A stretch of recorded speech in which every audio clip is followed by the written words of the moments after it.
হরে কৃষ্ণ।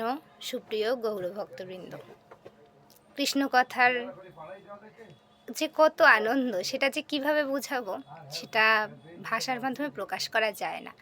এই জন্য আমাদেরকে এই কৃষ্ণ কথার রস আস্বাদন করা উচিত। একবার এই কৃষ্ণ কথার রসে যদি আমরা ডুবে যেতে পারি তাহলে আর উঠতে ইচ্ছে করবে না, মনে হবে চিরজীবনই এই রসের ভিতরে ডুবে থাকে। কৃষ্ণ কথা এতই মধুর এবং আমাদের সবসময়ই উচিত কৃষ্ণ কথা বলা। একজন মানুষের সাথে দেখা হলে তাকে অন্য কিছু বলে সম্বোধন না করে আমরা যদি বলি হরে কৃষ্ণা তাহলেই যথেষ্ট। সেও আবার প্রতি উত্তরে যদি হরে কৃষ্ণ বলে তাহলে আমাদের কৃষ্ণ নাম নেওয়া হয়ে গেল।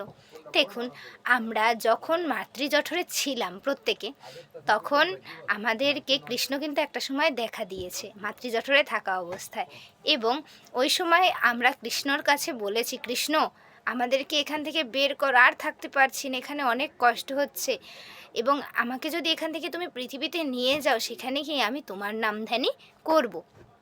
কৃষ্ণ কি আমাদেরকে আনেনি? আনছে তো, পৃথিবীতে এনেছে। আমরা আজকে বড় হয়েছি, পৃথিবীর আলো বাতাস দেখছি, কিন্তু অথচ আমরা কৃষ্ণ নাম করছি না। আমাদের কাজ তো হাসিল হয়ে গেছে, আমরা তো পৃথিবীতে এসেই গেছি, এখন আমাদের করার কি দরকার, এরকম আমরা ভাবছি না। না, এটা ভাবলে চলবে না। তাহলে আমাদেরকে জন্ম মৃত্যুর চক্রে আবদ্ধ হতে হবে বারবার।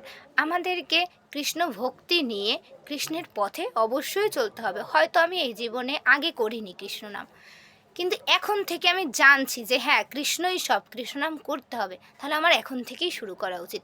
এই জন্য মহাপ্রভু বলেছেন যে আগে যত দোষ হয়েছে তোর, এখন যদি না করিস আর, তাহলে সব দায় মোর।